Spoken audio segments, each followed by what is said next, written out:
Like a Hellcat.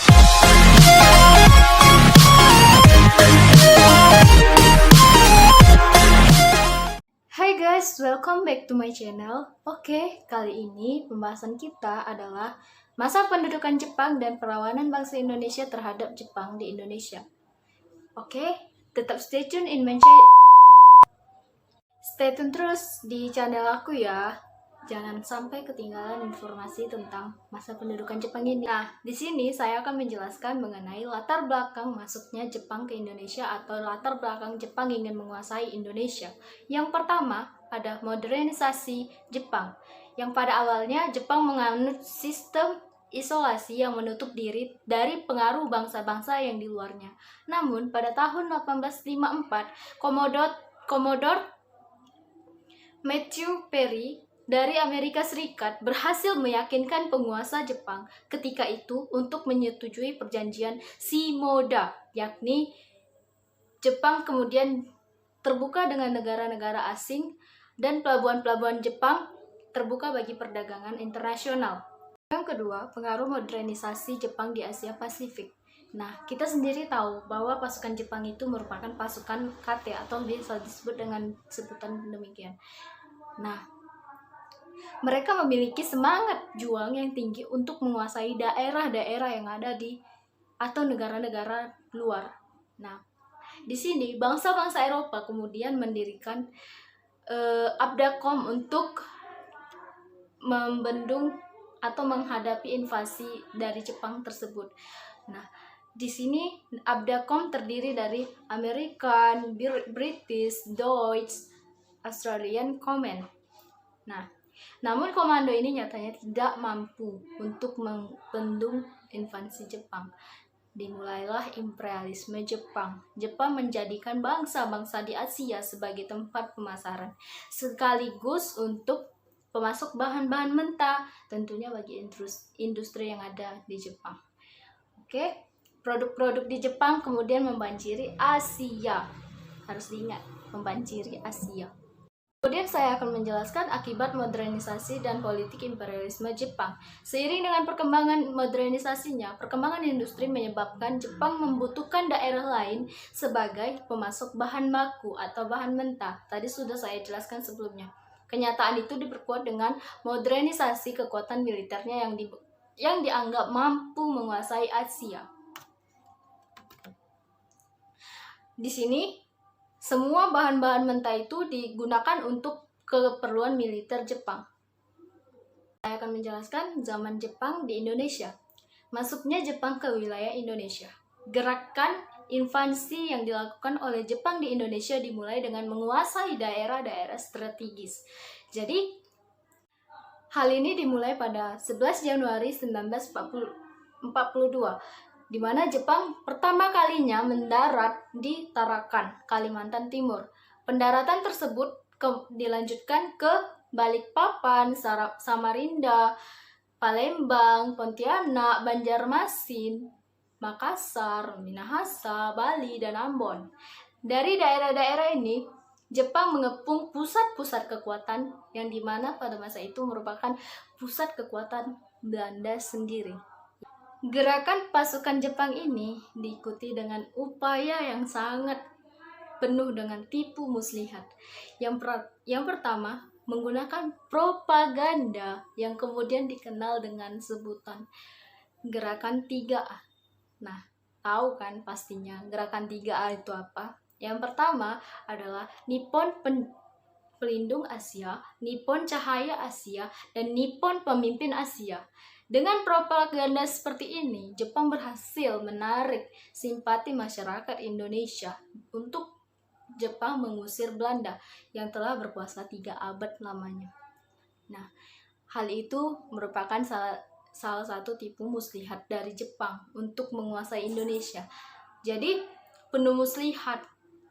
Nah, dalam waktu singkat, Jepang berhasil menguasai daerah-daerah strategis di luar Jawa dan kemudian mendarat di Teluk Banten, Eretan Wetan, dan Kragan untuk merebut Batavia. Pemerintah militer Jepang di Indonesia membagi wilayah administratif Indonesia yang terdiri dari Angkatan Darat, sering disebut dengan Rikugun dan angkatan laut yang sering disebut dengan Kaigun. Nah, di sini daerah-daerah tersebut merupakan yang pertama, daerah Jawa dan Madura dengan pusatnya di Batavia, berada di bawah kendali Angkatan Darat Jepang atau Tentara ke-16. Nah, yang kedua, daerah Sumatera dan Semenanjung Tanah Melayu dengan pusatnya di Singapura yang berada di bawah kendali Angkatan Darat Jepang atau Tentara ke-25. Yang ketiga, daerah Kalimantan, Sulawesi, Nusa Tenggara, Maluku, dan Papua yang berada di bawah kendali Angkatan Laut Jepang atau Armada Selatan Kedua. Ada juga loh sistem pemerintahan Jepang. Nah, susunan pemerintahan Jepang ini ada Gushirikan atau Panglima Tentara Jepang dijabat oleh Hitoshi Imamura. Yang kedua, Gunseikan atau Kepala Pemerintahan Militer dijabat oleh Seizaburo Okazaki.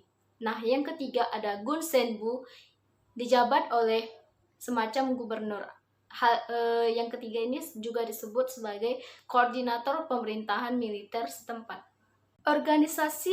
Organisasi politik yang dari bentukan Jepang. Yang pertama tadi sudah saya bilang Gerakan 3A. Dan juga Gerakan 3A ini diketuai oleh Mr. Samsudin. Organisasi itu dipimpin oleh tokoh-tokoh pergerakan nasional yang dikenal lebih luas oleh masyarakat Indonesia. Tokoh-tokoh tersebut yang dikenal adalah 4 sarangkai, yakni Insinyur Soekarno Muhammad Hatta, Ki Hajar Dewantara, dan Kiai Haji Mas Mansur. Satu lagi adalah Dr. Andes Muhammad Hatta. Yang kedua ada Poetra, di mana pada tanggal 1 Maret 1942 Poetra dibentuk untuk tujuan Jepang, yakni memusatkan segala potensi masyarakat Indonesia dalam rangka membantu usaha perangnya. Selain melalui Putra, para pemimpin pergerakan juga berjuang melalui Badan Pertimbangan Pusat atau Chosangin yang dibentuk oleh Jepang pada tahun 1943 juga. Badan ini beranggotakan 43 orang, di mana ketuanya adalah Insinyur Soekarno. Dalam sidangnya 20 Oktober tahun 1943, Chosangin menetapkan bahwa agar Jepang menang dalam perang, perlu dikerahkan segala potensi dan produksi dari rakyat Indonesia. Di bawah perlindungan Putra, dibentuk sejumlah organisasi yang ditujukan untuk melumpuhkan tujuan perang Jepang. Nah, di sini organisasi pertama adalah Heiho atau pekerja Romusa yang dikirim hingga Burma untuk mengerjakan jalan-jalan atau benteng-benteng atau lain-lainnya. Nah, kemudian pada bulan September dibentuklah PETA yang anggotanya sering disebut sukarelawan. Jadi siapa yang mau terhadap atau masuk ke dalam organisasi tersebut yang boleh masuk, tapi nasionalisnya harus kuat dan anti Belanda dan Jepang juga tentunya. Berakhirnya kekuasaan Jepang di Indonesia. Hingga akhir tahun 1944, kedudukan Jepang dalam Perang Asia Pasifik atau Perang Pasifik sudah sangat terdesak, di mana pasukan Jepang menderita sangat banyak kekalahan terhadap pasukan sekutu, yakni pasukan Amerika, Inggris, Kanada, dan Australia. Nah, di sini dengan kondisi itu diperparah lagi setelah pasukan yang dipimpin oleh Amerika Serikat berhasil melakukan pengeboman terhadap 2 kota di negara Jepang, yakni kota-kota yang sebagai inti atau tonggak utama dari Jepang tersebut, yakni kota Hiroshima dan Nagasaki. Kota Hiroshima dibom pada tanggal 6 Agustus 1945 dan Nagasaki dibom pada tanggal 9 Agustus 1945. Mengalami kekalahan dari perang tersebut, maka Jepang kembali menarik perhatian atau simpati oleh masyarakat Indonesia. Yang pertama dengan cara pada tanggal 7 Agustus 1945, Terjadi perubahan nama dari BPUPKI atau Badan Persiapan Usaha Kemerdekaan Indonesia menjadi Panitia Persiapan Kemerdekaan Indonesia atau PPKI. Nah, PPKI dan BPUPKI berbeda karena keanggotaannya tidak melibatkan orang-orang Jepang yang ada pada masa itu. Konsep dasar negara Pancasila. Rancangan Undang-Undang Dasar meskipun hasil BPUPKI tapi secara yuridis formal disahkan oleh PPKI sendiri.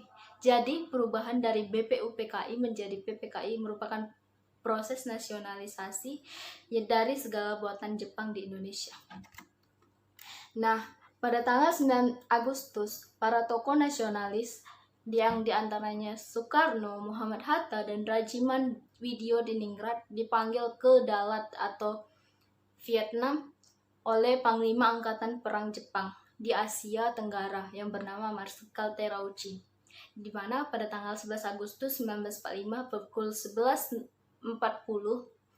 Marsikal Terauchi melantik Soekarno-Hatta sebagai ketua dan wakil ketua PPKI. Selain itu terdapat agenda lainnya, yakni tentang waktu Indonesia merdeka dan pembahasan kembali tentang batas-batas wilayah Indonesia sebagai negara yang merdeka ialah bekas jajahan kolonial Belanda.